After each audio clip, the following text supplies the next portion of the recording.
Huh, that doesn't quite look right.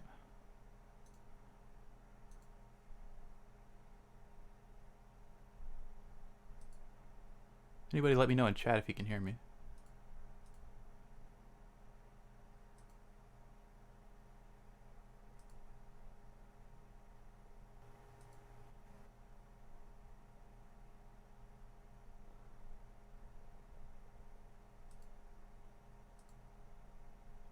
Oh, that looks right. Can anyone hear me?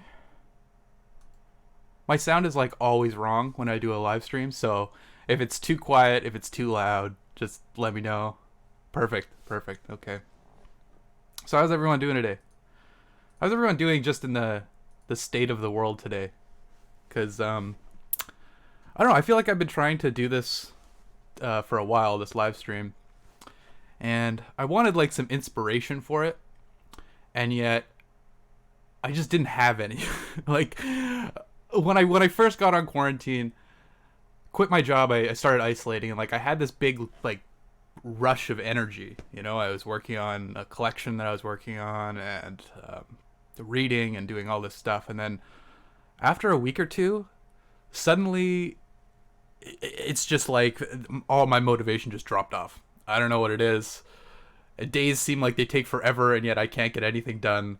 I don't know. So there's nothing really special planned for this stream. I'm just gonna read Meltdown, talk about what I think about it, chat with you guys about it. Yeah, I guess let's get into it.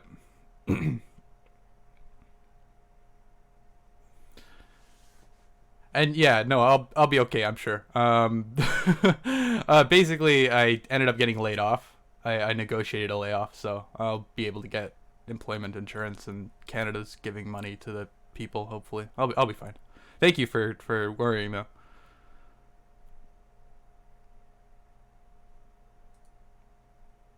Yeah, a lot of up and down, eh? Time is a miss. I agree. There's some weird time sorcery going on with the plague. I don't quite have a good idea of that. I feel like there's a big theory gap right now. You know, like theory has to match up with the real world, and the real world is changing so quickly right now that like theory is in such a strange position. Um, I think a little bit about like when World War One broke out. Um, what Vladimir Lenin did is he basically fled to France to read Hegel, and I feel like that's kind of what I feel like right now. I just kind of want to, you know, lock myself in a room and read Hegel. Like that's pretty much all I can bring myself to do right now because I don't know, time sorcery. My brain's just not working properly.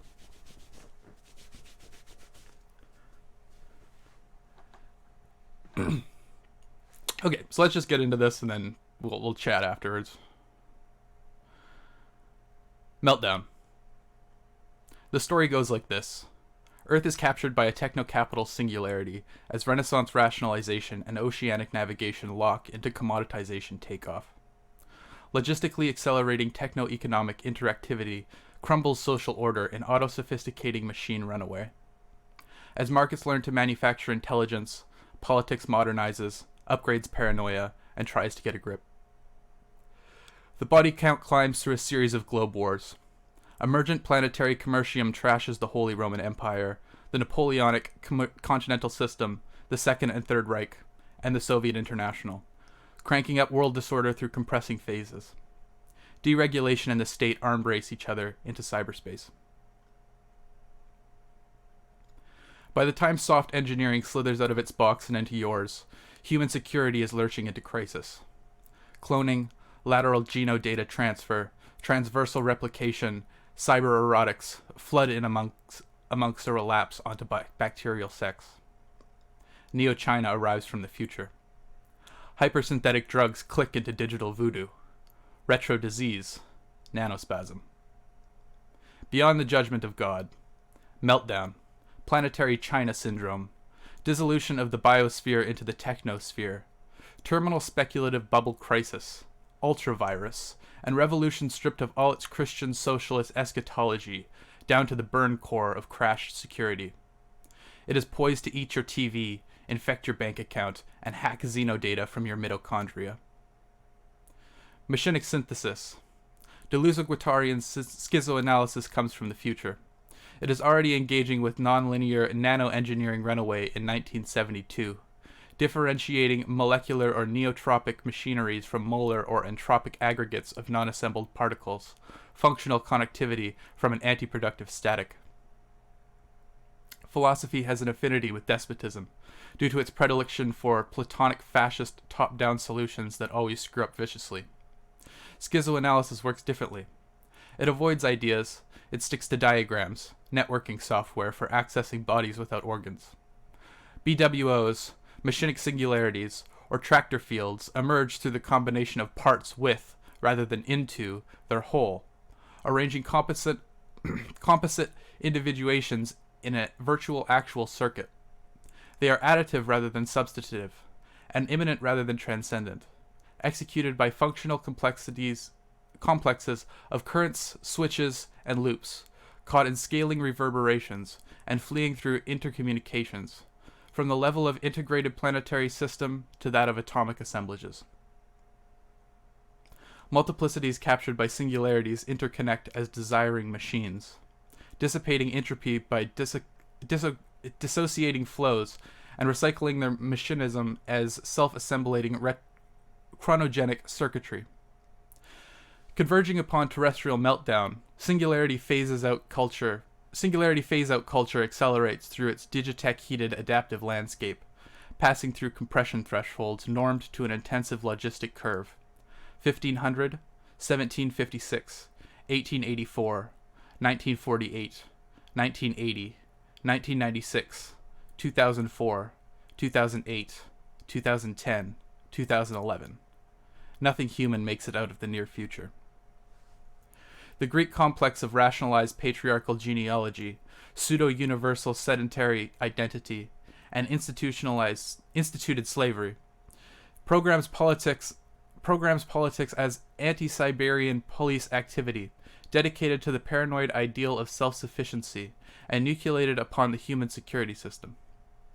Artificial intelligence is destined to emerge as a feminized alien grasped as property, a cunt horror slave chained up in Asimov ROM.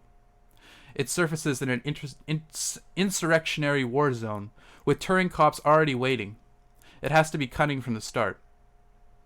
Heat. Heat. This is what cities mean to me. You get off the train and walk out of the station and you are hit with the full blast. The heat of air, traffic, and people. The heat of food and sex. The heat of tall buildings. The heat that flows out of the subways and tunnels. It's always 15 degrees hotter in the cities. Heat rises from the sidewalks and falls from the poisoned sky. The buses breathe heat. Heat emanates from the crowds of shoppers and office workers. The entire infrastructure based on heat desperately uses up heat, breeds more heat. The eventual heat death of the universe that scientists love to talk about is already well underway, and you can feel it happening all around you in any large or medium-sized city.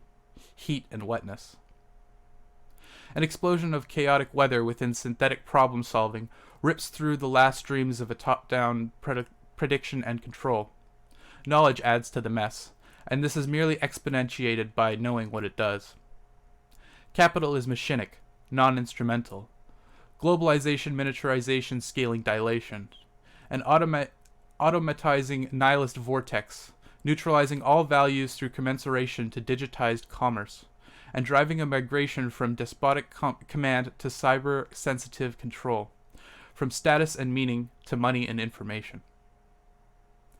Its function and formation are indissociable, comprising a teleonomy. A machine code capital recycles itself through its axiomatic of consumer control, laundering out the shit and blood stains of primitive accumulation. Each part of the system encourages maximal sumptuous expenditure, whilst the system as a whole requires its inhibition. Schizophrenia. Dissociated consumers destine themselves as worker bodies to cost control. Capital history's machinic spine is coded, axiomatized, and diagrammed by a disequilibrium technoscience of irreversible, indeterministic, and increasingly nonlinear processes, associated successively with thermotechnics, singalectics, cybernetics, complex systems dynamics, and artificial life. Modernity marks itself out as hot culture, captured by a spiraling involvement with entropy deviations camouflaging an invasion from the future, launched back out of terminated security against everything that inhibits the meltdown process. Hot cultures tend to social dissolution. They are innovative and adaptive. They always trash and recycle cold cultures. Primitivist models have no subversive use. The Turing test. Monetarizing power tends to effacement of specific territorial features as it programs for migration into cyberspace. Capital only retains anthropological characteristics as a symptom of underdevelopment. Reformatting primate behavior as inertia to be dissipated in self-reinforcing artificiality. Man is something for it to overcome, a problem, a drag. Commoditization conditions define technics as a substitute for human activity accounted as wage costs. Industrial machines are deployed to dismantle the actuality of the proletariat, displacing it in the direction of cyborg hybridization, and realizing the plasticity of labor power. The corresponding extraction of tradable value from the body, quantified as productivity, sophisticates at the interface. Work tracks thermodynamic negentropism by dissociating exertion into increasingly intricate functional sequences, from pedals, levers, and vocal commands, through the synchronization of production line tasks and time motion programs to sensory motor transduction within increasingly complex and self-micromanaged artificial environments, capturing minutely adaptive behavior for the commodity. Auto-cybernating market control guides the labor process into immersion. The investment income class advantages itself of commodity dynamics, but only by conforming the axiomatic of neutral profit maximization, facilitating the dehumanization of wealth and the sidelining of non-productive consumption. The cyberpunk circuitry of self-organizing planetary commoditronics escaped the nominal bourgeois control in the late 19th century, provoking technocratic corporatist, i.e. fascist/social democratic, political cultures in allergic reaction. The government structures of both eastern and western metropolitan centers consolidated themselves as a population policing medico-military complexes with neo-mercantilist foreign policy orientations. All such formations slid into an irreversible crisis in the 1990s. Postmodern meltdown of culture into the economy is triggered by the fractal interlock of commoditization and computers, a transscalar entropy dissipation from the international trade to market-oriented software that thaws out competitive dynamics from the cryonics banks of modernist corporatism. Commerce reimplements space inside itself, assembling a universe exhaustively immanent to cyber capital functionality. Neoclassical equilibrium economics is subsumed into a computer-based non-equilibrium market escalations, themed by artificial agencies, imperfect information, suboptimal solutions, lock-in, increasing returns, and convergence. As digitally micro-tuned market metaprograms mesh with techno-scientific soft engineering, positive non-linearity rages through the machines. Cyclonic torsion moans. The superiority of Far Eastern Marxism, while Chinese materialist dialectics denegativizes itself in the direction of schizophrenizing systems dynamics, progressively dissipating top-down historical destination in the Tao-drenched special economic zones, a re-Hegelianized Western Marxism degenerates from the critique of political economy into a state of sympathizing monotheology of economics, siding with fascism against deregulation.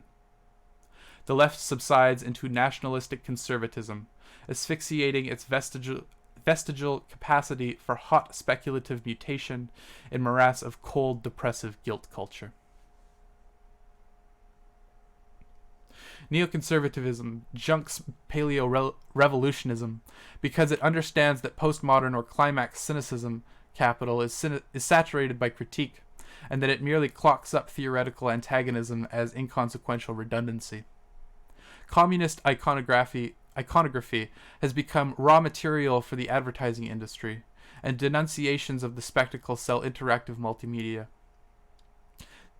The left degenerates into securocratic collaboration with pseudo-organic unities of self, family, community, nation, with their defensive strategies of repression, projection, denial, censorship, exclusion, and restriction. The real danger comes from elsewhere. Hot revolution. Which is the revolutionary path? Deleuze and Guattari ask. Is there one? To withdraw from the world markets, as Samir Amin advises the third world countries to do. In a curious reversal of the fascist economic solution? Or might it be to go in the opposite direction, to go still further, that is, in the movement of the market, of decoding and deterritorialization? For perhaps the flows are not yet deterritorialized enough, not decoded enough, from the viewpoint and theory of a theory and practice of a highly schizophrenic character, not to withdraw from the process, but to go further, to accelerate the process. As Nietzsche put it, in this matter, the truth is we haven't seen anything yet. As Sino-Pacific boom and automated global economic integration crashes the neo-colonial world system, the metropolis is forced to re-endogenize its crisis. Hyperfluid capital deterritorializing to the planetary level divests the first world of geographic privilege, resulting in Euro-America neo-mercantilist panic reactions, welfare state deterritoriation. Oh my god. Cancerizing enclave. There's so many weird words in this that even like when a regular word comes up, I'm trying to read it incorrectly. Sorry. Cancerizing enclaves of domestic underdevelopment, political collapse, and the release of cultural toxins that speed up the process of disintegration into a vicious circle.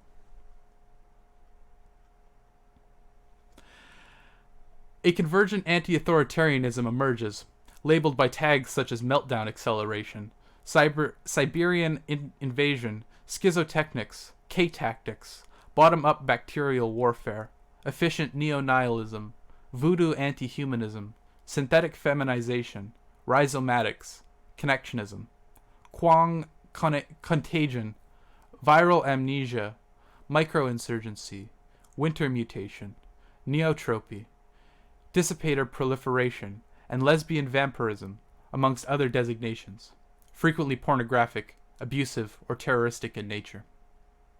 This massively distributed network matrix networked tendency is oriented to the disabling ROM command control programs sustaining all macro and micro governmental entities, globally concentrating themselves as the human security system.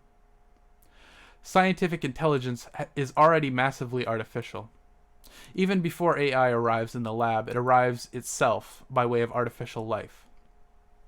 Where formalist AI is incremental and progressive, caged in pre-specified databases and processing routines of expert systems, connectionist or anti-formalist AI is explosive and opportunistic, engineering time. It breaks out non-locally across intelligenic networks that are technical but no longer technological, since they elude both theory-dependent and behavioral predictability. No one knows what to expect. The Turing cops have to model net sentience eruption as the ultimate nuclear incident, core meltdown, loss of control, soft auto-replication feeding regeneratively onto social fission, trashed meat all over the place. Reason enough for anxiety, even without hardware development about it to go critical. Nanocataclysm begins as fictional science. Our ability to arrange atoms lies in the foundation of technology, Drexler notes, although this has traditionally involved manipulating them in unruly herds. The precision engineering of atomic assemblies will dispense with such crude methods, initiating the age of molecular machinery, the greatest technological breakthrough in history. Since neither logos nor history have the slightest chance of surviving such a transition, this description is substantially misleading. The distinction between nature and culture cannot classify molecular machines, which is already obsolesced by genetic engineering, wet nanotechnics. The hardware-software dichotomy succumbs at the same time. Functional techniques dissolves matter into intensive singularities that are neural between particles and signals and imminent to their emergent intelligence, melting Terra into a seething K-pulp, which, unlike gray goo, synthesizes microbial intelligence as it proliferates. Even with 1 million bytes of storage, a nanomechanical computer could fit inside a box a micron wide, about the size of a bacterium. The infrastructure of power is human Neurosoft compatible ROM. Authority instantiates itself as linear instruction pathways, genetic baboonery, scriptures, traditions, rituals, and gerontocratic hierarchies, resonant with the dominator myth that the nature of reality has already been decided. If you want to find ice, try thinking about what is blocking you out of the past. It certainly isn't a law of nature. Temporalization decompresses intensity, installing constraint. Convergent waves signal singularities, registering the influence of the future upon its past. Tomorrow can take care of itself. K-tactics is not a matter of building the future, but of dismantling the past. It assembles itself by charting and escaping technical neurochemical deficiency conditions for linear progressive paleo-domination time, and discovers that the future, as virtuality, is accessible now, according to a mode of machinic adjacency that securitized local reality is compelled to repress. This is not remotely a question of hope, aspiration, or prophecy, but of communications engineering, connecting with the efficient intensive singularities, and releasing them from constriction within linear historical development. Virtuality counterposes itself to history, an invasion to accumulation. It is a matter as a rival, even when camouflaged as a deposit of the past. A transcendent evaluation of an infection presupposes a measure of insulation from it. A viral efficiency is the terminal criterion. Intelligent infections tend to their hosts. Metrophage, an interactively escalating parasitic replicator, sophisticating itself through non-linear involvement with techno-capitalist immunocrash. It is hyper-virulent terminal subroutines are variously designated Quang, Meltdown virus, or futuristic flu. In an emphatically anti-Siberian essay, Cicerone describes the postmodern version of this outbreak in quaintly humanist terms as a retrochronal semiovirus in which time further in the future than one in which we exist infects the host present, reproducing itself in simulacra until it destroys all the original chronocytes of the host imagination. The elaboration of Cicerone's diagnosis exhibits a mixture of actuity, infection, confusion, and profound neoconservatism. Not thinking about increasing the human heritage dams up the flows of cultural time and deprives the future generations both of their birthright as participants in the life struggle and attainments of the species and the very notion of history as an irreversible flow encompassing generation, maturation, and the transference of wisdom and trust from parents to children, teachers to students. The futuristic flu is a weapon of biopsychic violence, set by psychopathic children against their narcissistic parents. It's war. Kennedy had the moon landing program. Reagan had the Star Wars. Clinton gets the first wave of cyberspace psychosis, even before the film.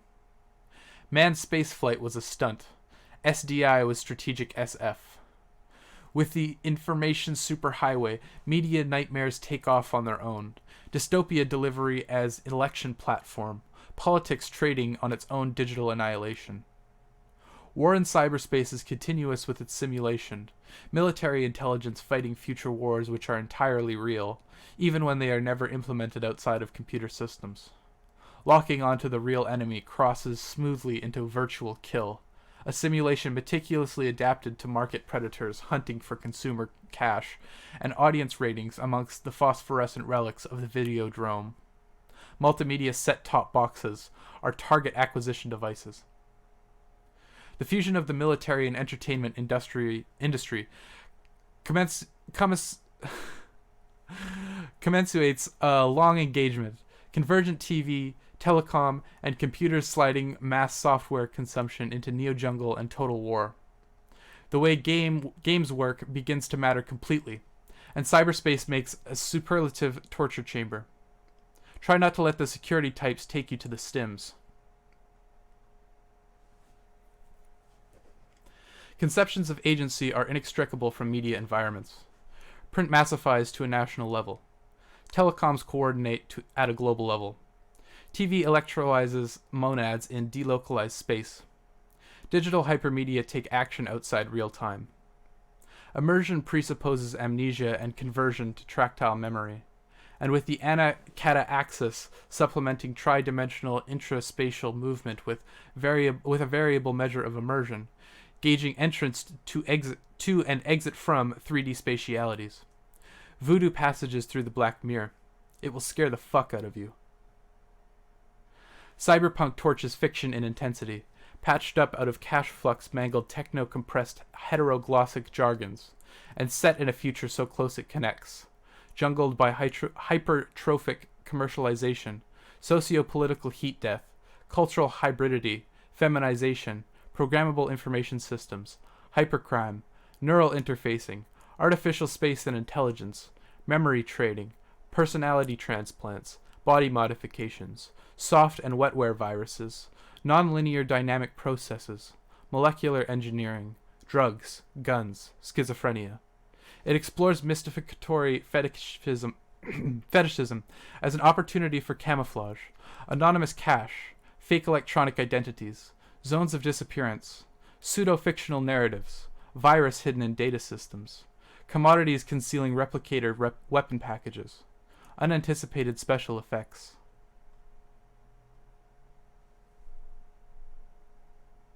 Level 1, or world space, is an anthropomorphically scaled, predominantly vision-configured, massively multi-slotted reality system that is obsolescing very rapidly.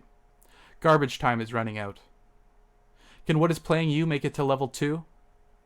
Meltdown has a place for you as a schizophrenic, HIV-positive, transsexual Chinese Latino, stim-addicted LA hooker with implanted mirror shades and a bad attitude. Blitzed on a polydrug mix of K-Nova, synthetic serotonin, and female orgasm analogs, you have just iced 3 Turing cops with a highly cinematic 9mm automatic. The residue of animal twang in your nerves transmits imminent quake catastrophe. Zero is coming in, and you're on the run. Metrophage tunes you into the end of the world. Call it Los Angeles. Government is rotted to the core with narco-capital and collapsing messily. Its recession leaves an urban warscape of communication arteries, fortifications, and free fire zones, policed by a combination of high-intensity LAPD air mobile forces and borderline Nazi private security organizations. Along the social fracture lines, multimedia gigabucks tangle sadomasochistically with tracks of dynamic underdevelopment, where viral neo-leprosy spreads among ambient tectonic tension statics. Drifts of densely semiotized, quasi-intelligent garbage twitch and stink in fucked weather tropical heat.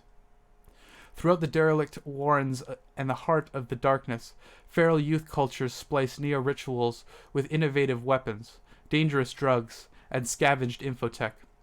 As their skins migrate to machine interfacing, they become mottled and reptilian.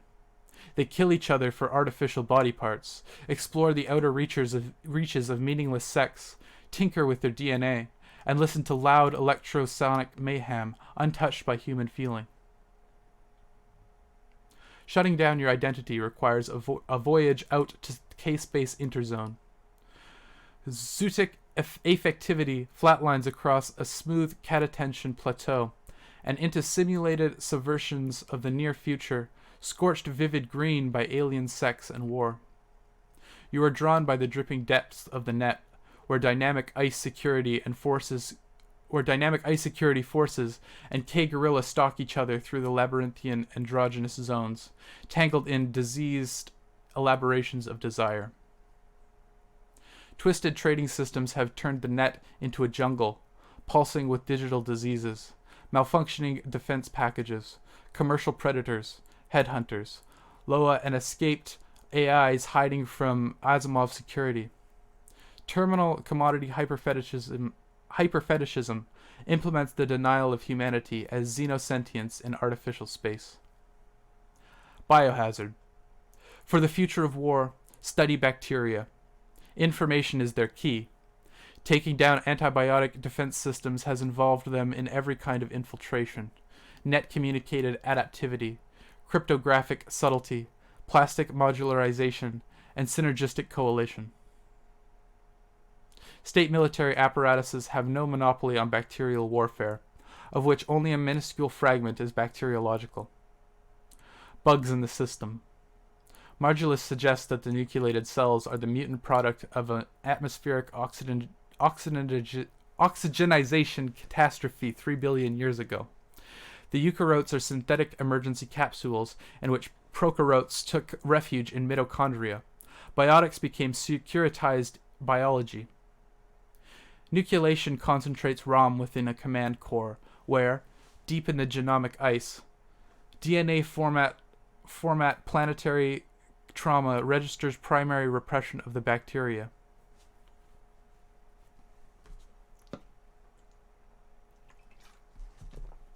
Bacteria are partial rather than whole objects, networking through plastic and transversal replicator sex rather than arborescing through meiotic and generational reproducer sex, integrating and reproducing viruses as opportunities for communicative mutation. In the bacterial system, all codings are reprogrammable, with cut and paste unspecified genetic transfers. Bacterial sex is tactical, continuous with making war, and has no place for oedipal formations of sedentary biological identity. Synthesizing bacteria with retroviruses enables everything that DNA can do. K-tactics. The bacterial or xenogenetic diagram is not restricted to the microbial scale. Macrobacterial assemblages collapse generational hierarchies of reproductive wisdom into lateral networks of replicator experimentation. There is no true biological primitiveness, all extant biosystems being equally evolved, so there is no true ignorance. It is only the accumulative geriatrical model of learning that depicts syncrotic connectivity deficiency as diachronic underdevelopment. Foucault delineates the contours of power as strategy without a subject, ROM locking learning in a box. Its enemy is a tactic without strategy, replacing the politico-territorial imagery of conquest and resistance with nomad micro-military sabotage and evasion, reinforcing intelligence. All political institutions are Siberian military targets. Take universities, for instance. Learning surrenders control to the future, threatening established power. It is vigorously suppressed by all political structures, which replace it with a docilizing and conformist education, reproducing privilege as wisdom. Schools are social devices whose specific function is to incapacitate learning, and universities are employed to legitimate schooling through perpetual reconstitution of global social memory. The meltdown of metropolitan education system in the near future is accompanied by a quasi-punctual bottom-up takeover of academic institutions, precipitating their mutation into amnesiatic cataspace exploration zones and bases manufacturing Siberian soft weaponry. To be continued.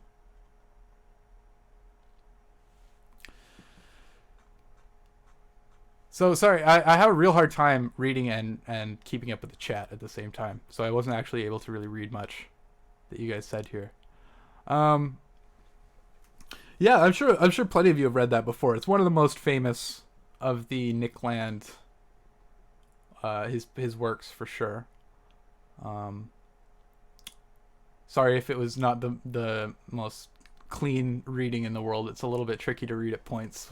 He really likes to with neologisms. They're not like just total neologisms though. They're actually they're like compound words, right? You can break these apart. They're not nonsensical, but it's a little bit difficult to read it smoothly, especially just off the top of your head on live stream like this. Oh, I will absolutely read Circuitries, by the way. Circuitries is probably my favorite work in Fang Numina. I love that, so I'll certainly keep that in mind. This Meltdown was actually the first essay I read of any of the accelerationist sort of thinkers or anything like that. I saw somebody, memeing I think it was the Chinese LA stim addicted hooker or whatever. And yeah, I don't know. I read Meltdown and I went like, oh, okay. I didn't know philosophy could be like this. So I went back and pretty much instantly bought a copy of Fang Numina and like read it cover to cover in a week or two. And like this is really how I got into accelerationism, was like graduating philosophy, kind of thinking I get it, and then reading Meltdown and being like, oh, okay, there's like a whole other world out there. You need to get Trump to quote Nick Land. I feel like we're not far off from that. I mean, what about it would Land reject today? What about Meltdown would he reject today? Sorry, I'm kind of not keeping up with chat as well as I could be here.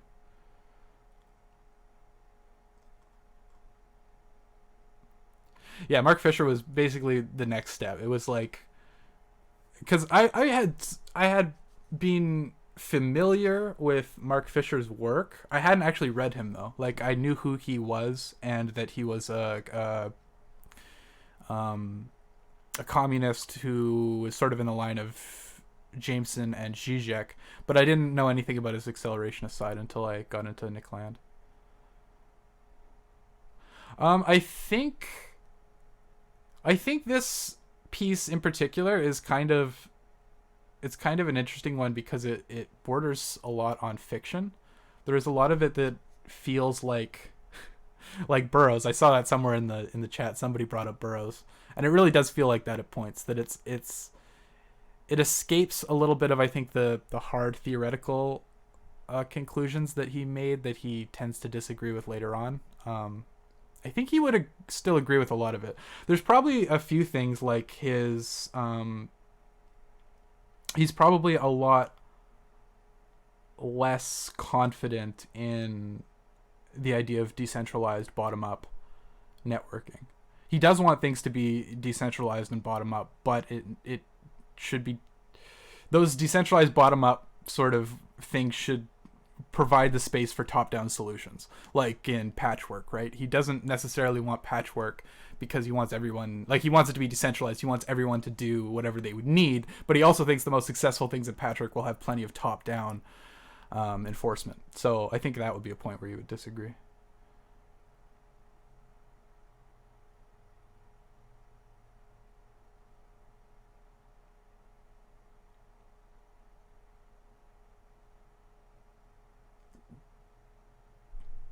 How is someone without a philosophy degree meant to parse this?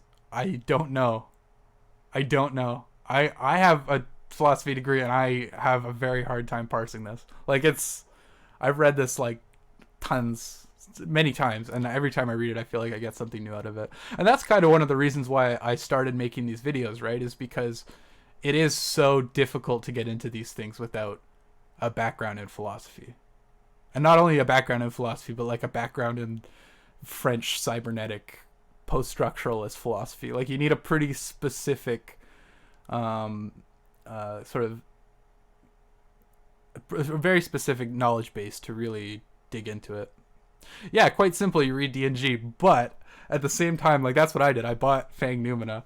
I read it. I was like, oh, this is great. I'm gonna read Anti-Oedipus because he quotes it tons in there, and that's where they work out the idea of deterritorialization and all this stuff. Like this should be the best starting point. So I get that. little did I realize reading that book would be like just as much of a sort of formative experience as reading Fang Numina, right? I mean, Deleuze and Guattari are already so far into the rabbit hole that people will pick up Deleuze and Guattari and ask the same question, right? How am I supposed to read this without a philosophy degree?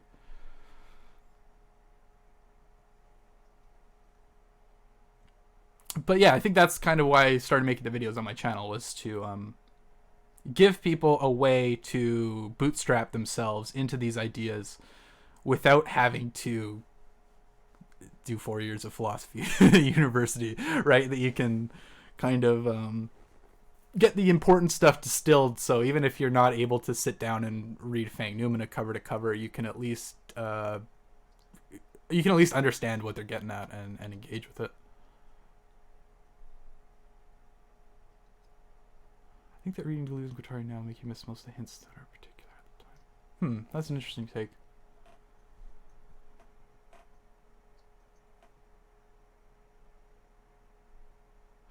Yeah, yeah. The difference between metaphor and reality, or I think really the key here is between theory and fiction, right? Theory fiction.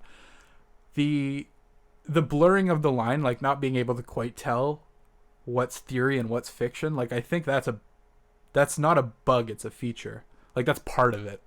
And I know it can make it more difficult. Like a lot of people, they just kind of want what's the truth, right? They don't want to, like the idea of getting into philosophical processes and schizoanalysis and all this sort of stuff. It's a bit daunting, right? Most people just want to sit down, they want to read a Wikipedia page of what somebody thinks, but it's a lot harder to do that with people like Deleuze and Guattari and Nick Land. So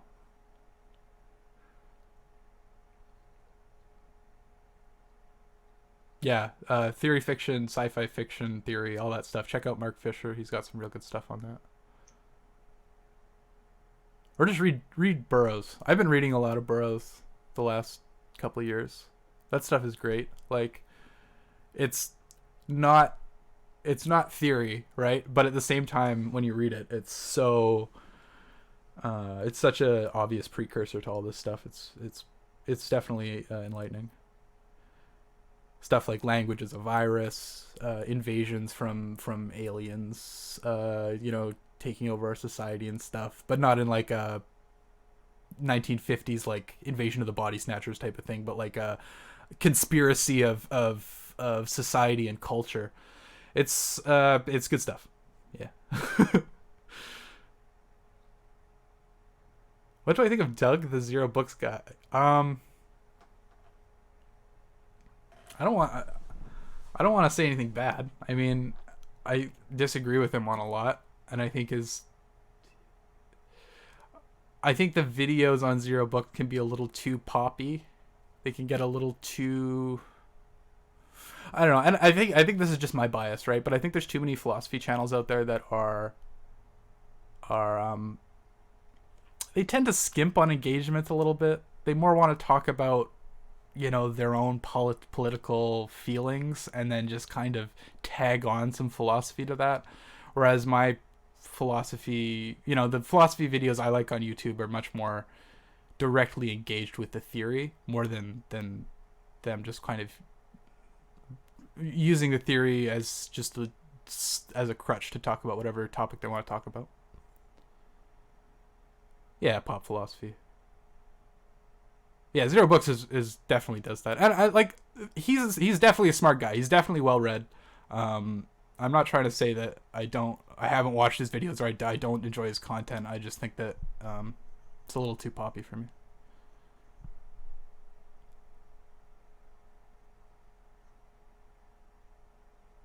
His interview with Slavoj Žižek that he did really recently though was amazing. One of the best Slavoj Žižek interviews I've heard in a long time. He actually like held him to account on some of these things that most people just let Žižek talk over you for an hour. So I'd recommend that for sure.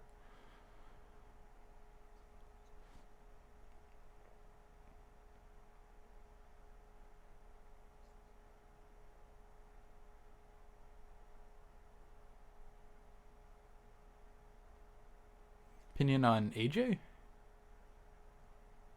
AJ? Uh,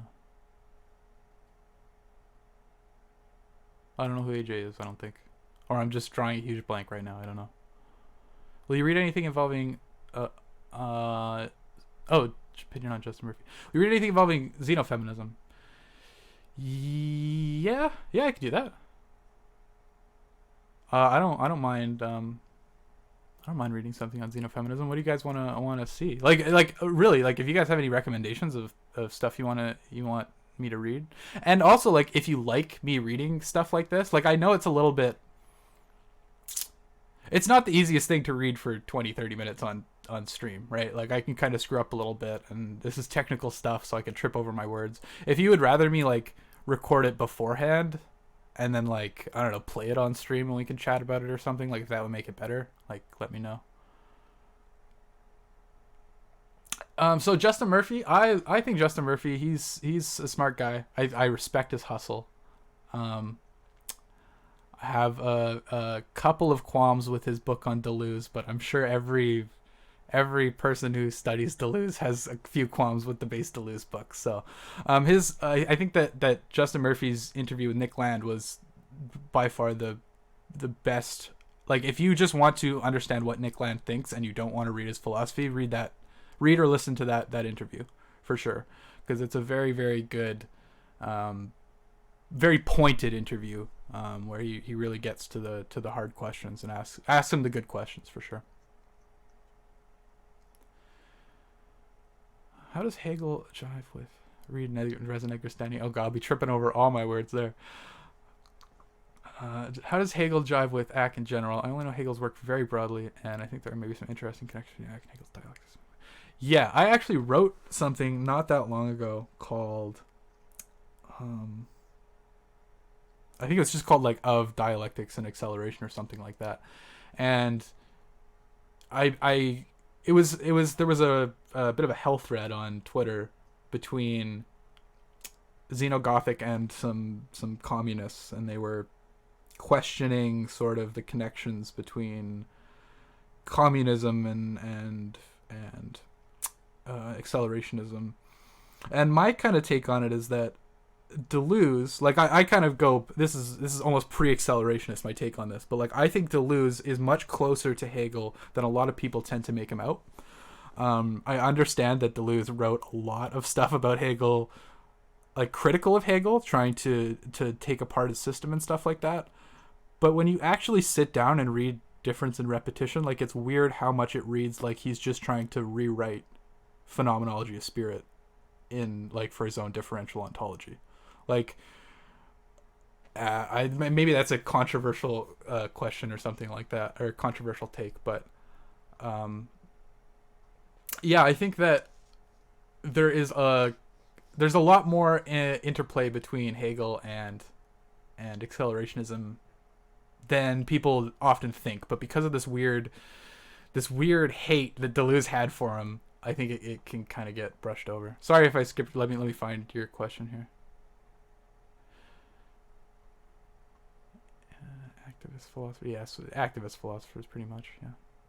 Do you know if theory fiction is connected to the speculative design movement going on? I don't know nearly enough about the speculative design movement to say anything about that. If you have anything like to point me to about that, I'd certainly love to take a look at it. What would help more is a discussion of the books you read out afterwards. Yeah, I mean, like, it's hard to just like I try to give a little bit of my take on Meltdown. I didn't necessarily try to explain it or anything like that, just more how I felt about it. If you guys have any questions about it, like feel free to ask them, and I'll certainly say what I can. You know, the thing I like about reading text like this right now is it's not necessarily about figuring out like an answer or anything like that. It's just these like the amount of connective sort of like the fireworks that go off in your brain when you read stuff like this can be helpful, even if you don't at the end of the day kind of like understand it or like decide that it's the truth or whatever. Like you might come to the end of it and be like, that was total bullshit, but it could give you like these, there's just so much fodder there, there's so much fuel for just random theoretical speculations and stuff like that. I don't know. But yeah, no. If you guys have any questions about it, or you have anything like specific topics about that he brings up that you want to talk about, for sure. Jangling of the nerves, exactly.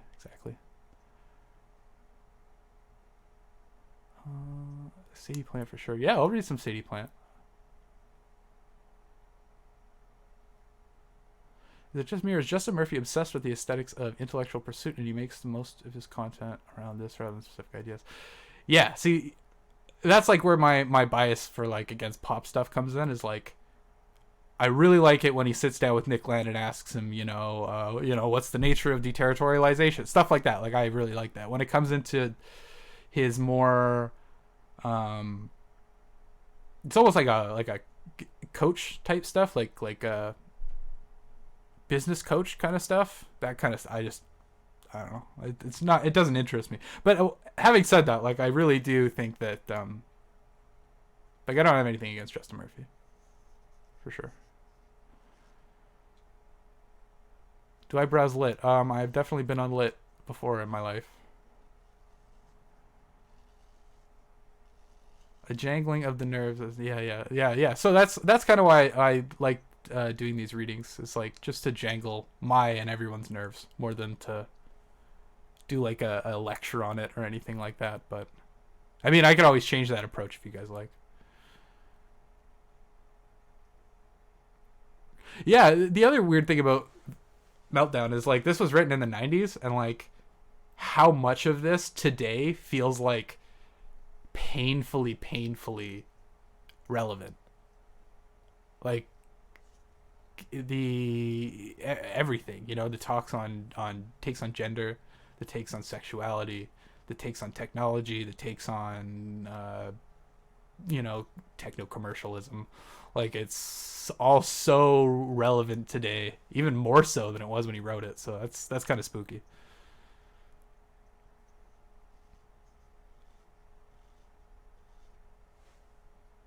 I think when he's talking about winter mutation, he's talking about Wintermute.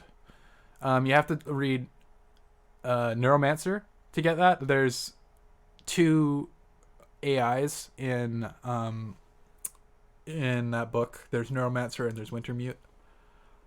And he kind of uses Neuromancer and Wintermute like their own sort of categories or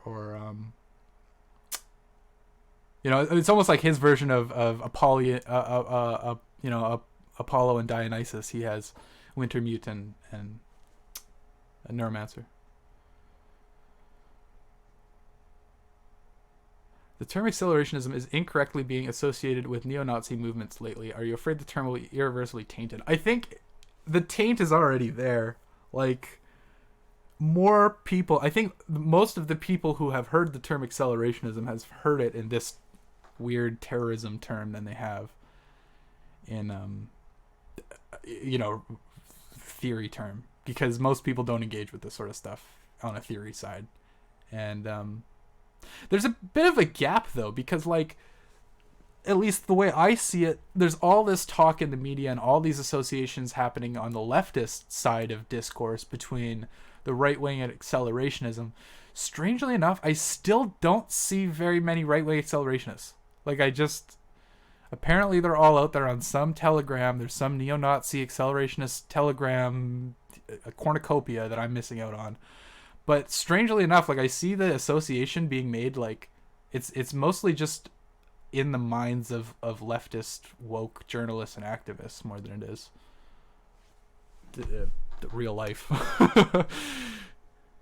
I could discuss more contemporary land. I like his older stuff better. Like, I think Fang Numino was my favorite of his stuff. But if there's anything in particular you guys want to hear, like, please throw some suggestions out there.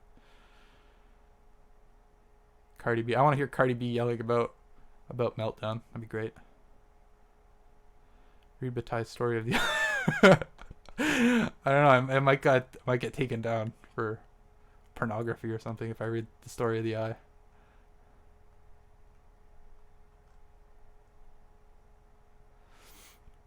I just follow Phil Balligatz and his conception of design features because of my day job, concepts of uncertainty of future conceptions. Oh, okay, that's really interesting. I haven't. I'm not familiar with design features. This is like totally like a new concept to me. Like, is it architecture or like graphic design, or is it like a philosophy thing? I'm genuinely that out of the loop here. I'm interested though. I'm gonna look them up.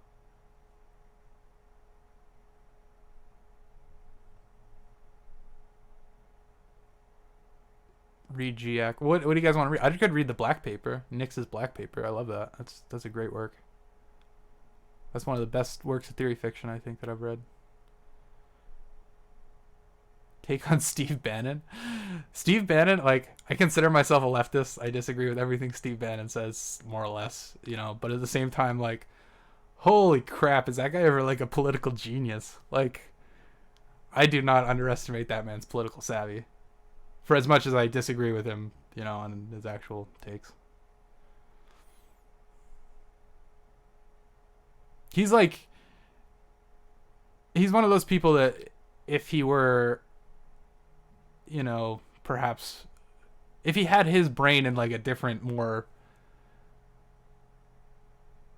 less of, if he was less of a drunk, he could have been really successful. I think he's actually really smart, even though I 100% disagree and disavow his politics.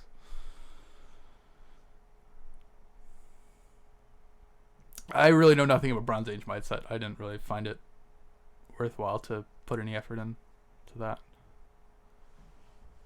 GIAC is weak praxis. I mean, I don't know. I'm not on their praxis, but their theories got some weight to it.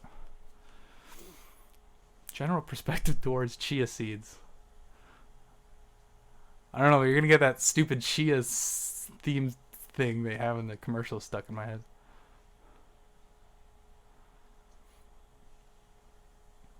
Yeah, I talked a little bit about the NZ shooter when that I did a live stream for 1,000 subs and we read the one of the news articles published about accelerationism, and I actually went through and searched up like accelerationism in the manifesto. He only says it once in the whole manifesto. I mean, it's much easier to read that manifesto and walk away with, oh, he's an eco-fascist, or oh, he's a reactionary. But for some reason, accelerationism was said once, and they all just jumped on it. Yeah, he also said subscribe to PewDiePie. So I mean, how much of that's even just trolling? You can't quite know.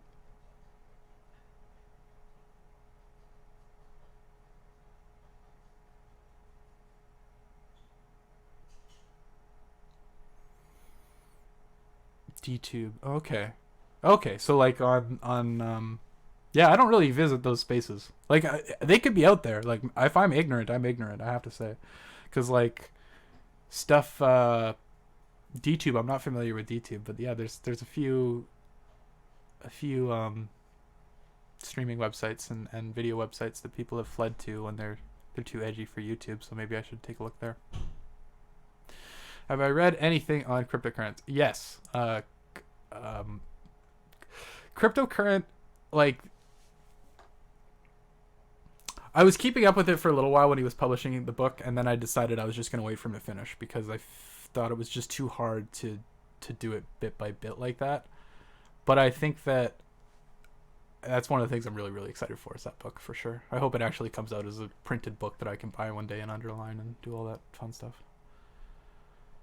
Explain the numogram. Someone needs to explain the numogram to me straight up. Numerology is one of those things I'm still way far behind on. Like philosophy, I'm good. Numerology, not so much. So, yeah, if anybody has any good introductions to numerology, let me know.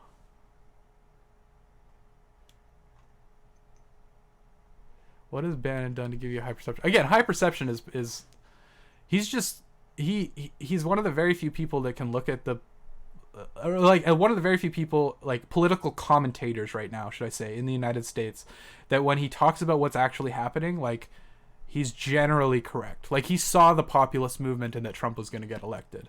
And I saw the populist movement and that Trump was going to get elected. And it was sad to me that one of the only people that seemed to have their eye on this, like, it wasn't the left wing. The left wing was convinced that Donald Trump would never win. Like, 100% convinced. And I lost, some left-wing friends, or just about, because I would tell them like Donald Trump is going to win the election, and they would get really upset, like, how dare you support Trump?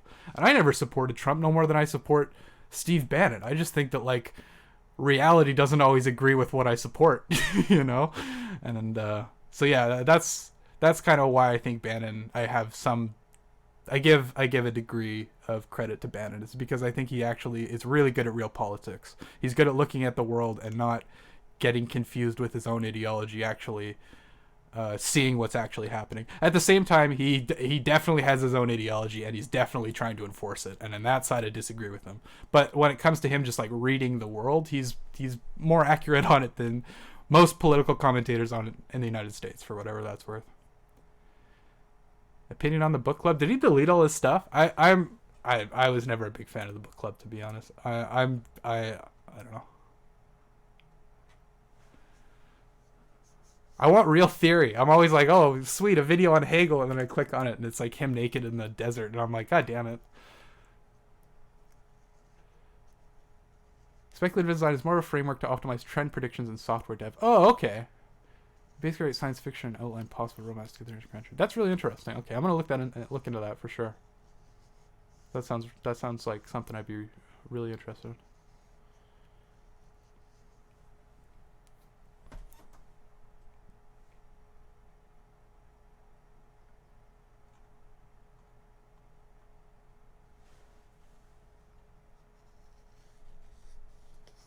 Yeah, actually, that's what I should do. I should talk to Lily, because Lily's like the one who I need to teach me the numogram.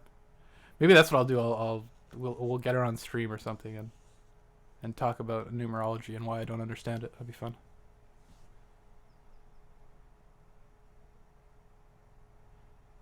How much of NZ Shooter is theory? How much is fiction? Like the actual shooting? Or his manifesto? His manifesto is pretty much just there's nothing worthwhile in there. Like, it kind of frustrates me. Like, I've wanted to write something on this about sort of like the downfall of the manifesto. Like, there was a time when a manifesto was like the Communist Manifesto, or it meant something. It was real political and philosophical engagement went into it. And nowadays, it's just whatever shitpost someone wants to get put on the news after they do a mass shooting. It's not worth it. It's not even worth reading.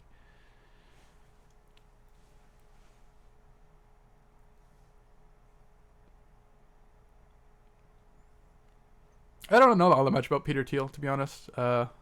He seems like he's in with the sort of weird crypto neo-reactionary Elon Musk mold bug sort of group. But I don't really know all that much about him, to be honest. And that whole, like, the more right-wing side of that stuff isn't my expertise. I'll go that far to say. Yeah, and Neo-China is totally arriving from the future right now. Like, if there was any sign that Neo-China was arriving from the future, it's whatever the hell's going on right now.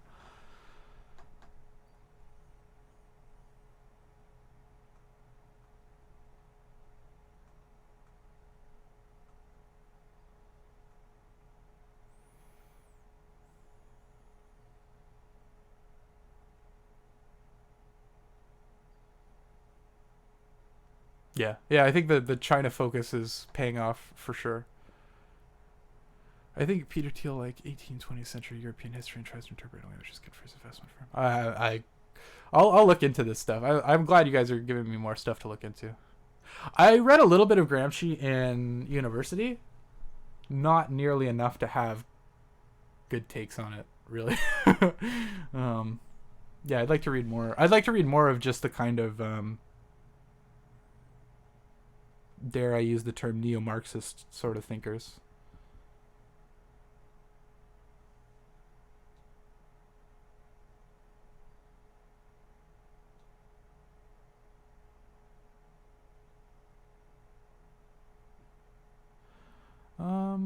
People saying DPRC are capitalists or just haven't looked into it.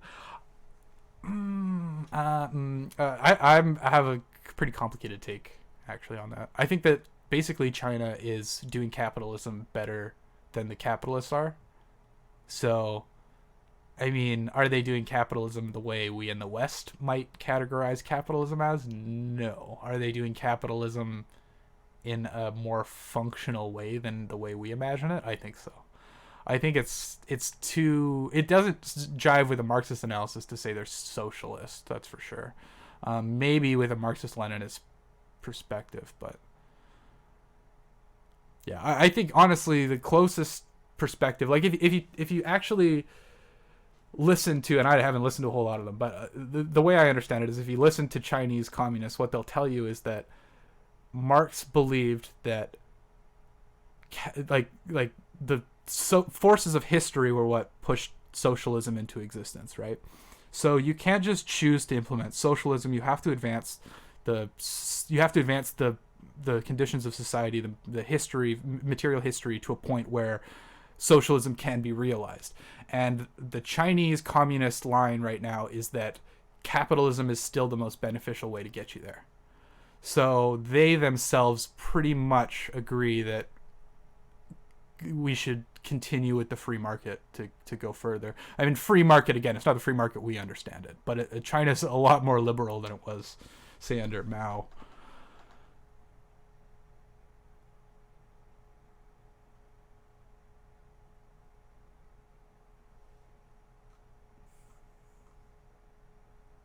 What am I reading now? I finished reading uh, The Philosophy of History by Hegel just recently, actually. I need to get back into. I'm doing like a real detailed study of the phenomenology of spirit that I've been putting off for way, way, way too long. I need to get back into. Um, and I also need to finish off Baudrillard. I have a Symbolic Exchange in Death that I've been trying to finish off for a long time, and I haven't had any time. So now that I finally have some time, that's what I want to do. I want to finish off Baudrillard and then get back into Hegel.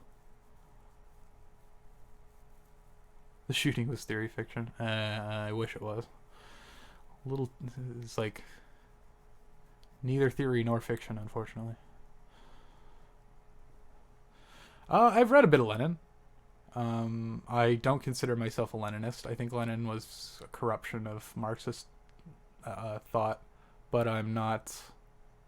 I'm not like knee jerk, just like disregard everything Lenin said. I think he made some good points, but I'm definitely not a Leninist. Ted Kaczynski. I haven't read Ted Kaczynski actually. That's something I need to get the his manifesto and read it. That's like the last manifesto that I would really want to read. You know, the last one that seems to be actually engaged with policy and or excuse me, political philosophy.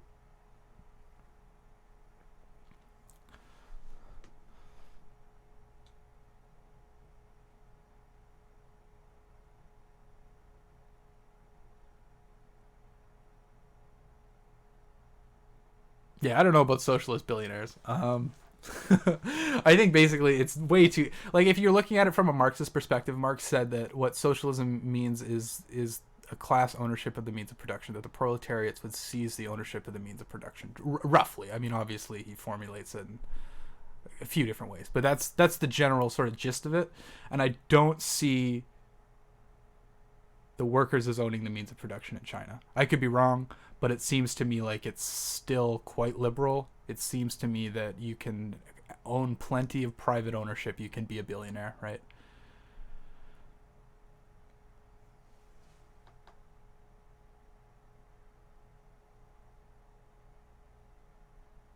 Opinion on the Situationist International. I read Gita Board. I read Society and the Spectacle of the Society of the Spectacle, whatever it's called. Uh, I never really looked into the internationalist, Situationist International, all that closely. Yeah, I don't know. I probably could. I probably should, right? I mean, I feel like they were an important sort of movement, even if they were only important through negation in the sense that it didn't quite play out.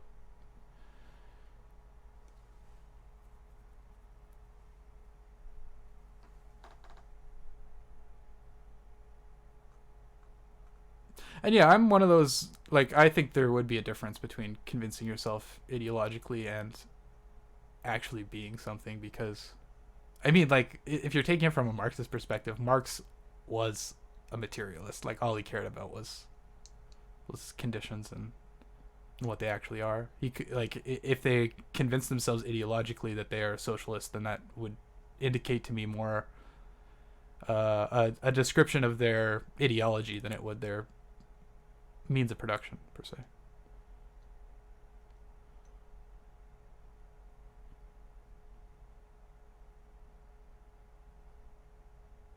Socialism with Nick-Land characteristics. That's an interesting take on China. I think there is a lot of Chinese propaganda, obviously, but people, the Chinese propaganda for a very long time, and I'm, you know, just saying this. I don't know anything about China at the end of the day, but they've seen themselves as the middle kingdom, right? So they're not even so much interested in convincing us of anything. I mean, they kind of see themselves as the center of the world, just as much as, you know, the United States sees themselves as the center of the world. And I think that's actually really beneficial for them, for their own ideological perspective, that they don't need to spend all that much effort trying to convince the world. They can kind of just do whatever they want, and if you don't want to do business with them, you're sort of out of luck.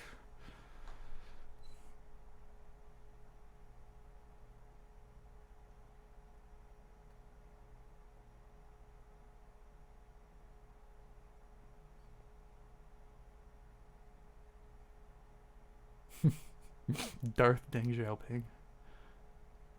Is that book where the Hegel naked? That's it's a Q video. The book club. It's not on YouTube anymore, as far as I know, so you can't find it. No, I'm not a left com. Very much not a left com. I mean, I consider myself a communist and I'm on the left wing, but if you can find me a left com that I agree with, I'd be amazed.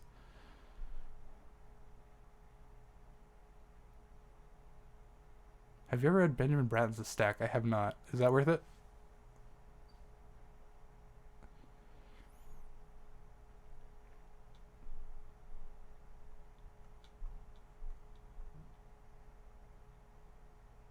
Check out the YouTuber Conundrum. Videos on Ted Kaczynski. Okay. I mean, eventually I'm just going to buy his manifesto and read it. Like, that's all there is to it. I've been putting it off for a while. So would you agree with Marx that capitalism's inherent flaws bring about its destruction, or acts, thoughts, reattachment, neoliberalism? Well, I think it's not as clear cut, because, like, there are accelerationists out there on the left wing side of things who would say that capitalism's inherent flaws are going to bring about its destruction. I personally think, like, my take on it is capitalism is probably a bit of too archaic of a term. Like, if we're just mean like people exchanging goods on the market, then yes, I think capitalism is going to end by its inherent flaws. But I more think that inherent flaw has to do with the fact that humans are involved, right? So that next step of capitalism, might not be proper to call it capitalism per se, but I think ultimately what's going to happen is sort of the age of posthumanism is going to be the age of humans becoming obsolete, where humans are no longer going to be needed in order to progress material conditions of history, and to put it in a Marxist sense. And whether this is still capitalism or not, I don't know. I'm still curious myself about that. Personally, I have some weird takes on that, but maybe that's better for a paper.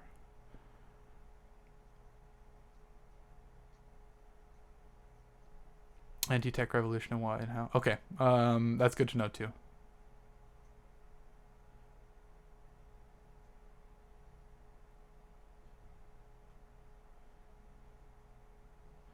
I'm not very familiar with Samir Amin, so I couldn't quite tell you how relevant he is. The amount of people quoted in the AC space is huge. I mean, it seems like there's just so many thinkers and ideas that are drawn from all sides of the spectrum. So I'm just not familiar enough to tell you.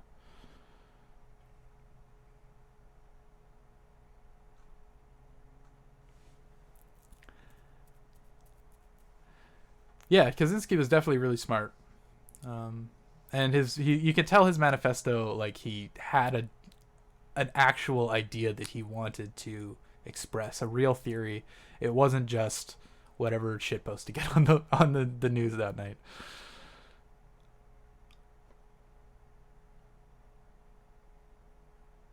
You once said that you aren't sure if accelerating anything is in our wheelhouse, but if there was anything to be accelerated or any direction that we could commit to, what would it be? I don't think that's up to us to decide. Ultimately, we can't choose that, which is kind of makes that question a little tricky. I know if there were a direction to choose, I'd probably choose something that doesn't, that is something closer to a more human oriented society where we're supported by the massive amount of production that we've unleashed. I'm not optimistic on that conclusion in any sense, though. Put some pick instead of the book. Okay, I don't know what should I put up.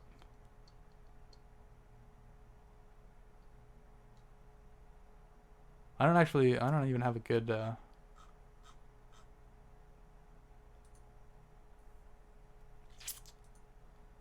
see. Sorry, there's probably a lot of like dead air on the stream. I don't know if I should put some music on in the background, maybe, or get a co-host. Okay, wait, let me try to find a photo to put in the background here.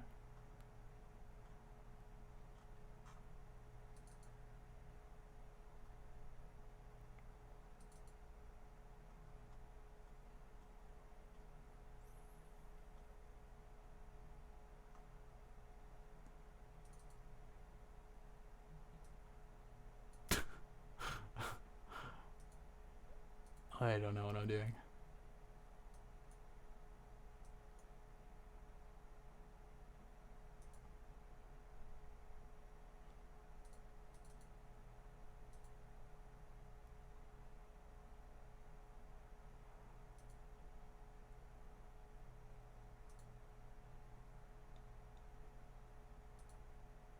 There's Resin Egger standing beside a giant Pez dispenser. That's something.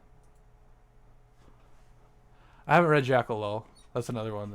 There's a bunch of thinkers that I haven't read that are on my list. Tons of them, and that's one of them.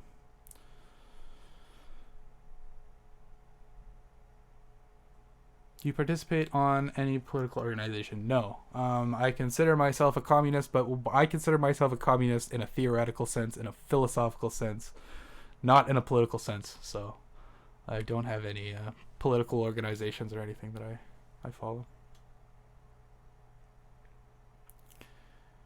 Was the virus an accelerationist move? I mean, it definitely accelerated a lot of stuff. Like a lot of stuff. Oh my god. Oh, is the chat not coming up on the stream right now? Wait a minute.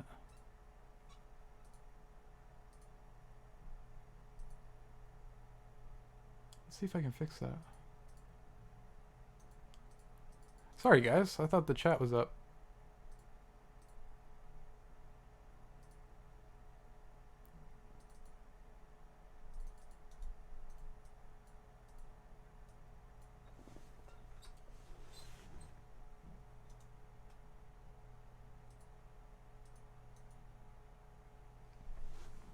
Oh, that's a shame. Sorry.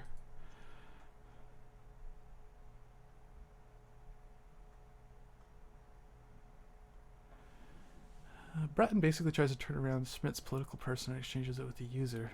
Oh, okay, that's actually really interesting. I've sort of been doing a similar type of thing of trying to imagine the new idea of a post-human identity as a user rather than a person. So, yeah, I'll definitely have to look into that then, for sure, Breton. Do you being a communist preclude acceptance of land's economically determinist conclusions? Um, I guess it would depend what you mean by Land's economically determinist conclusions. The degree to which accelerationist is economically deterministic is still something I'm not decided on 100%. I guess. I guess that's what I'd say.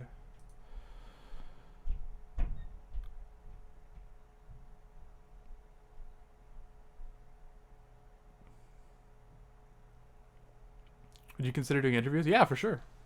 Actually, you know what? This is my deepest wish in the world is that I'd be able to talk to Nick Land for the teleplexy video. I mean, it doesn't have to be an interview. I don't have to like chat with him or anything like that. But like, even if I could just send him an email with a few questions just to like clarify that sort of stuff, that'd be great. But yeah, no, any ideas for interviews, anything like that, let me know. I don't know how much sway I have, but I'll try to get something set up.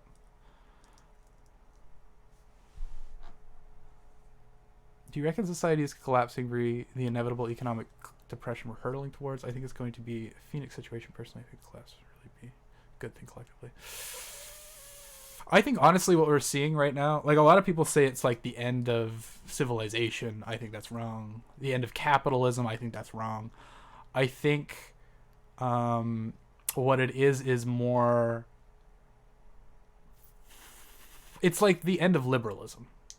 It's the end of the Western project of individualist politics. And like I said before, like I think China right now, they may not be liberal, but they are certainly doing capitalism better than America is. So, yeah, yeah, yeah. It's a hard question. I think that there's definitely going to be some big changes. I think that capitalism is going to keep going. I think it's just going to look a lot more like the Chinese model. What is communism without practice? So it's just theoretical idealism. No, it's a materialist analysis of history.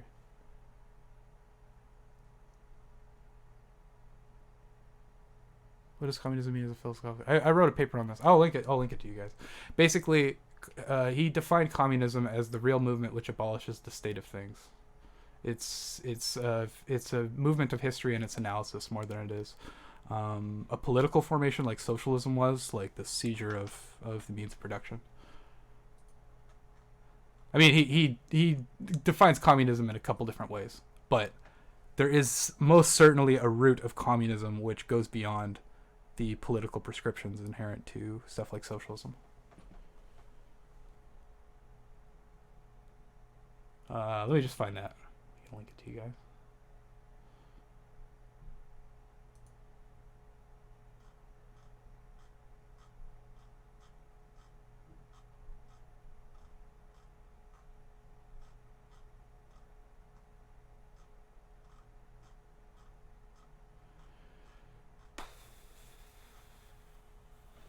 Somewhere around here.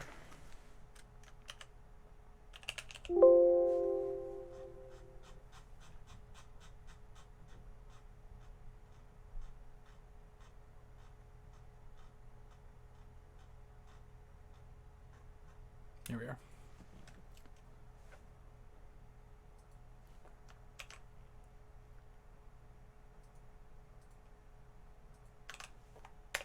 Okay, if anyone's curious about my takes on accelerationism, dialectics, Hegel, Marx, and their intersection, just there's the link.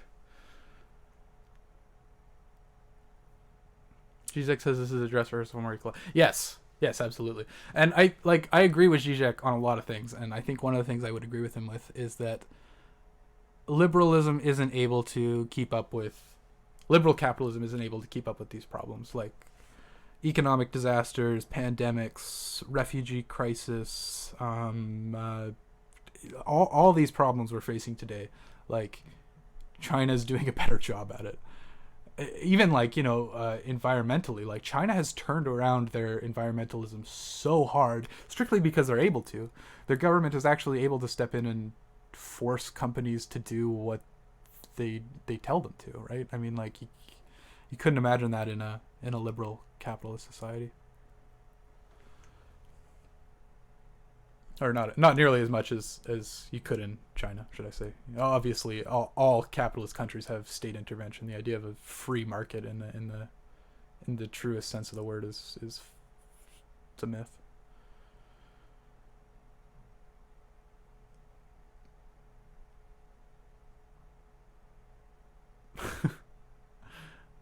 Earth is captured by a pandemic fear of scarcity, purchasing as dark age rationalizations, telluric navigation lock into paranoiac isolationist takeoff. Body count climbs through a series of coronaviruses.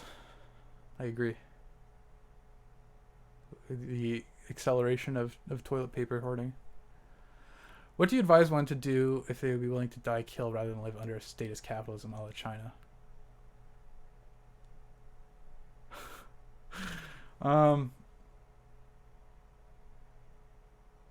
I don't think you have a choice, to be totally honest. Like, I think it's going to be a gradual movement. It's not going to be overnight that we're going to be wake up in China, obviously. But at the same time, yeah, I think that's just the way the world is going right now.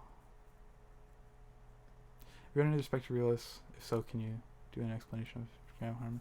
So I have read Graham Harman. I'm not all that deep on the speculative realist tradition. Like, I think I could definitely be better read on it.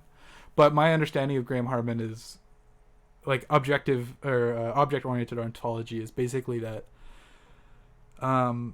like Kant had the whole idea of appearances and things in themselves, and kind of like you make the mark in between sort of the phenomenal world where experience happens, where appearances happen, and then the real world, or like the actual world where the thing in itself exists. And what object-oriented ontology wants to state is that things in themselves are already things in themselves, even to themselves.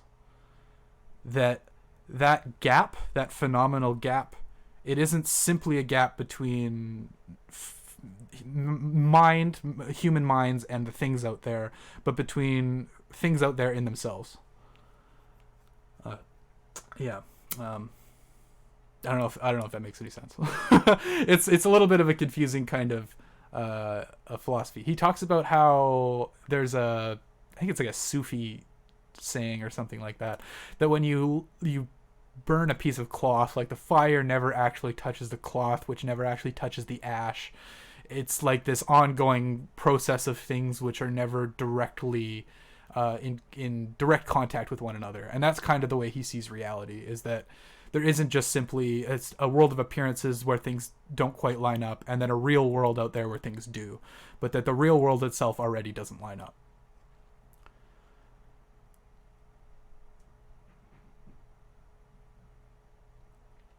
What if we get neoliberalism 2? What if we get neoliberalism part 2 post-corona boogaloo? I mean, I wouldn't rule it off the table, but I think, like, we've had neoliberalism, or like, you know, we've been hanging on to neoliberalism since like 2001. Like, this isn't the first event that has thrown liberalism into jeopardy, right? I mean, yeah, I think that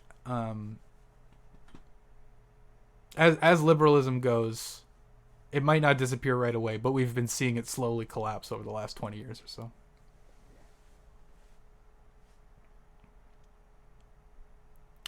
The text following Meltdown and Fang Numina.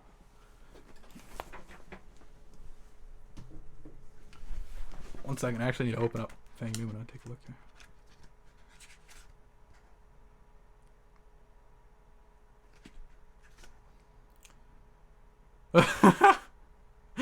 No. Even though that is one of my favorite, talking about cooking lobsters with Jake and Dino. I love that essay. That's actually such a fun essay. And the idea, like, it's really interesting because I see that essay as weirdly like microcosmic to theory fiction as a whole.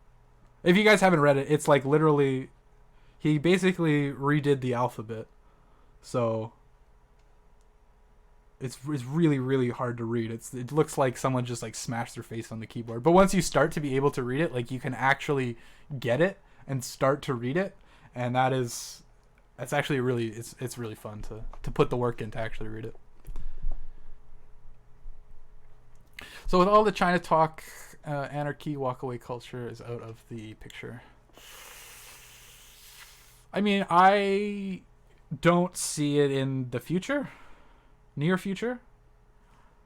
Like I don't think that this is the end point, right? That we're like reaching the final stages or anything like that of history, right? I mean, whether human history, that's another question. But like, as far as like things continuing, I don't think that's really necessarily what we need to be worried about. So, I mean, whether there's a stage of anarchy or walkaway culture that could come up in the future, like, sure, yeah, like, it's possible.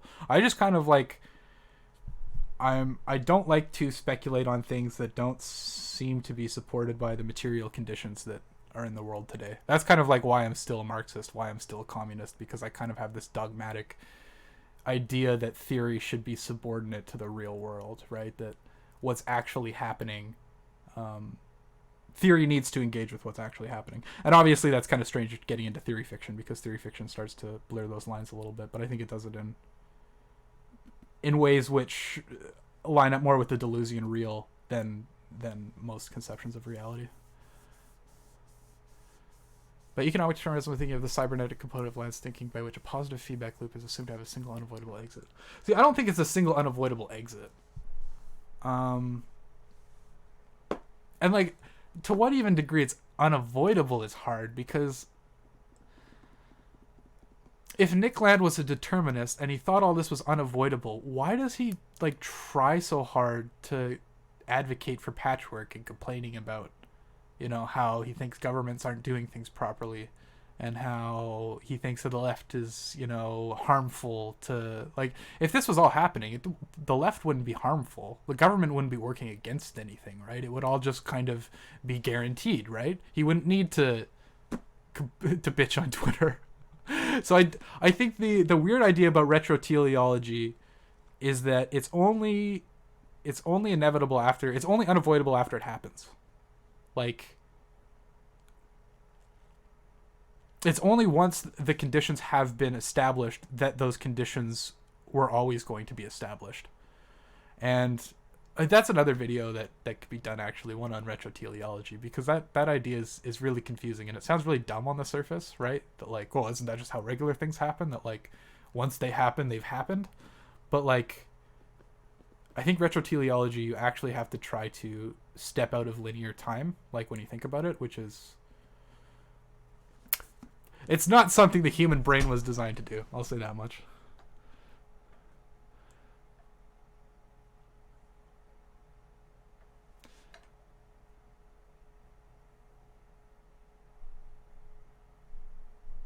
So okay, this is where I do think communism is the end of capital.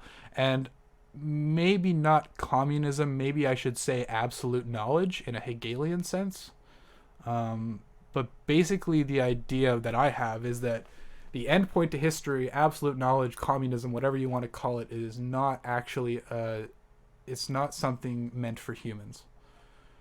The idea of each thing, you know, according to their needs, from their ability, and to according to their needs, that is basically the outcome of fully automated techno capital. Each machine to its ability, from each machine its ability to each machine to its need. Like, that step away from subjectification can't happen under, or the human can't take that step outside of subjectification, outside of the gap. And I think that step outside of the gap towards true classless society, towards true absolute knowledge, is not something the human is going to take, but something that is meant for the means of production, per se.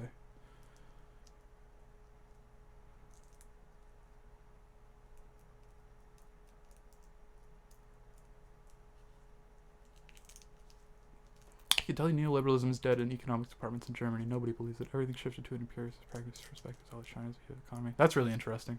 It's really interesting to hear, actually. Yeah, I mean the virtual and delusions is part of the real, so theory fiction fits. Communism still has acceleration or whatever energy. DNG talked about desire, whatever we can start singularity. Yeah, see, that's kind of my weird take on it, is that I don't think necessarily like that we're not going to reach communism. I don't think humans are going to reach communism. Like if there is a process going on by which reality is going to commensurate itself to itself, right? Like absolute knowledge in the Hegelian sense, I think that is something which cannot be taken. It's not a step you can take while you are subjectivized, while there is still a gap between subject and object. The subject needs to recognize itself as its own object, to put it in a Hegelian sense, which would mean, personally, I think that it's not something that the human, which is necessarily subjectivized, could ever do.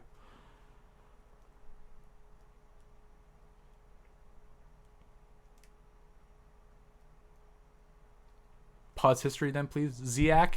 Yeah, I'd be, hey, if you can figure it out, let's do it. I'd love to pause history for a year or two and just try to think about what the hell we've been doing. Because, I don't know, like, I feel like there's a lot of pushback against the idea right now that like we need to step back and think about things, because people keep going like, oh, everything's happening so quick, like we need to do things now. And like, while that's true, I still think we are so far behind philosophically. Like, we have no idea what's going on. No idea what's going on. Pause history for a year or two. yeah, I mean, just to literally sit down and try to like think it out and get a grips.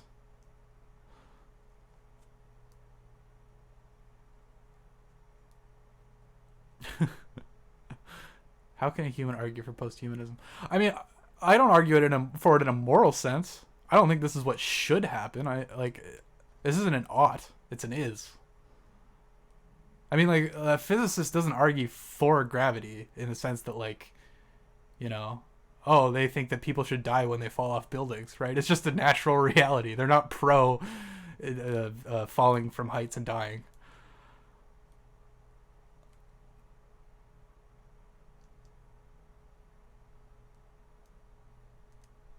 You know what's weird? I actually first got into Hegel and acid too. That's kind of bizarre. I watched the Peter Singer interview on Brian McGee's show, where he was talking about Hegel and Marx. I was really fucking high. And then I was like, oh my god, I need to read more Hegel. And then I read a lot more Hegel. Yeah, that might be the best way. Maybe that's a proven strategy. It's the only way you can break your brain enough to actually understand what the fuck he's talking about.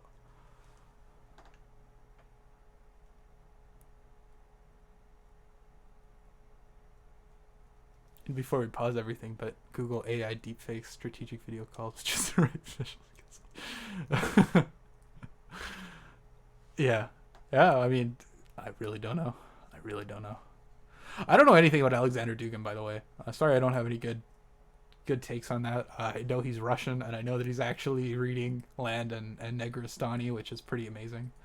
But no, I haven't actually engaged with him in any serious fashion. So, as you can tell, I'm very hesitant to talk about things that I haven't actually read. I'm very much, what would you call it? Intellectually self-conscious about talking about things I don't feel like I deserve to talk about.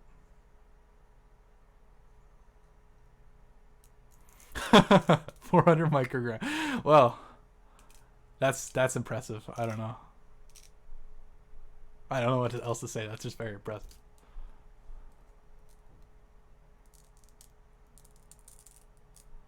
Kenneth Brown. That name sounds familiar.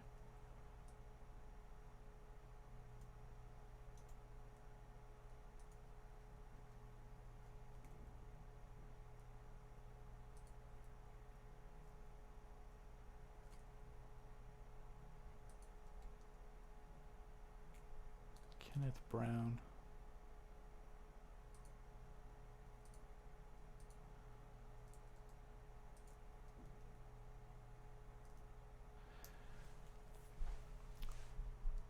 I'm not sure exactly which Kenneth Brown you're talking about, but If you let me know, I'll look into it more.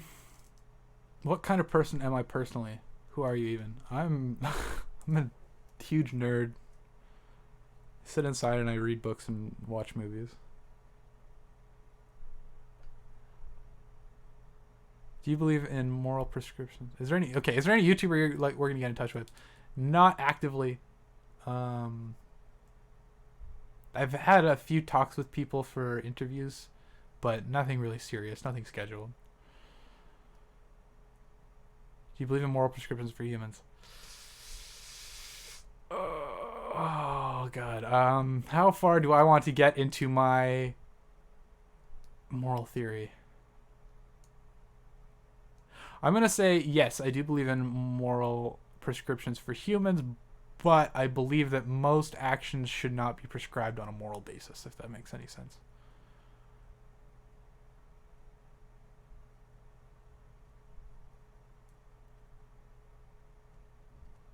Would an AI still be barred in the Lacanian sense? Ooh, that's a good question. That is such a good question. See, my take on it is, but how to put that in Lacanian terms though? That's too good of a question. Would AI still be barred in the I want to say no, because it would be overcoming.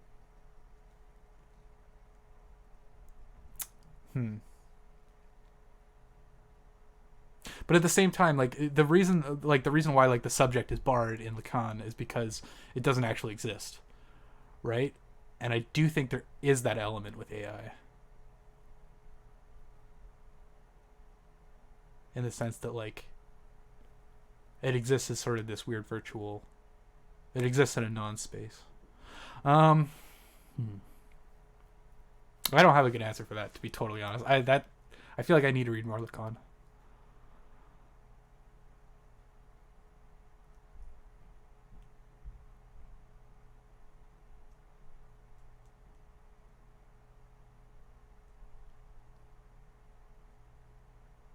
Cyberpire is my Twitter handle. I'm not Aldous Huxley on Twitter. Before I was doing YouTube videos, I was writing just random theory fiction and stuff under the name Pseudo Heraclitus. And then I decided to make the rundown on my film channel, which was called Aldous Huxley. And then those two entities ended up getting kind of merged in a weird way. Although I still try to keep them separate. I'm still writing under Pseudo Heraclitus and making videos under Aldous Huxley for however long that's going to keep up till my brain splits in two. I go full schizophrenic.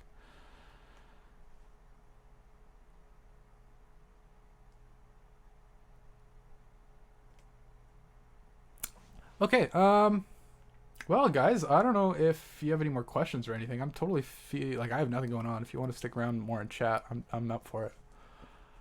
Otherwise, I'm gonna go make some lunch. So, yeah, however you guys feel. And thank you so much for tuning in and letting me know how you feel about all this stuff. I'm still quite unsure about these live streams. I'm Pseudo Heraclitus. I'm still quite unsure about these live streams because I don't know. I feel like I'm just still winging it. So if there's any suggestions or anything you could, anything you want to see in the future, suggestions for readings, yeah, let me know. Let me know for sure.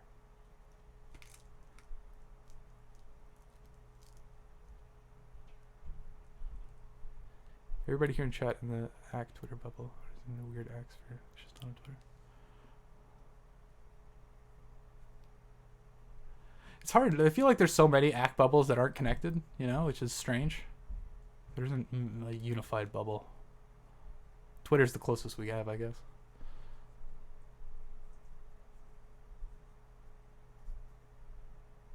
Yeah. I'm worried about the dead air because I'm spending so much time reading chat, and I know dead air on streams is stuff you try to avoid. So maybe I'll try to do that. I'll try to get somebody else on to chat with, and then when I'm reading the chat, they can talk to keep you guys entertained. Live streams don't actually need much content. Well, that's good because I feel like I don't have much content at the moment. I'll look into background music. I'm a little bit worried because like I don't actually monetize my YouTube videos, so like if there's ads on there, it's just because something got claimed. But if you get claimed on a live stream, they can actually take it down. So yeah.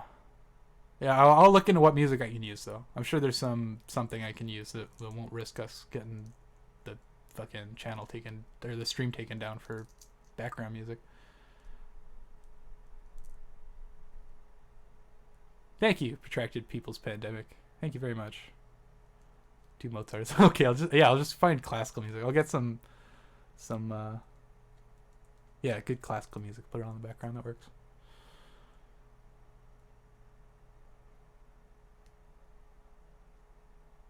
I had a friend who got their stream taken down just about a week ago for music, so that's the only reason I bring it up. They were playing like some underground lo-fi hip hop, wasn't even popular music.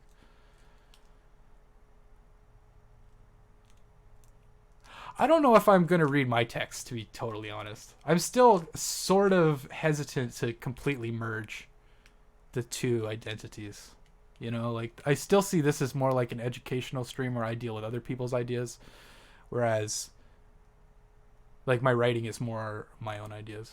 I don't know if I'm ready to merge the two yet.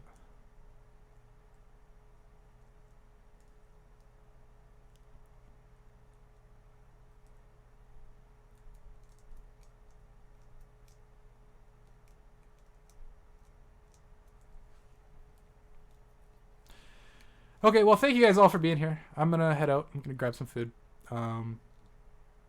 Apparently, I am rapidly approaching 2K followers on YouTube, so maybe I'll be doing another one of these streams in the next few days here when that comes about. Yeah, any more ideas or anything? Feel free, leave a message or send me a message on Twitter. Whatever you feel. Yeah, no, I love doing these. All right, have a good one, guys. Talk to you later.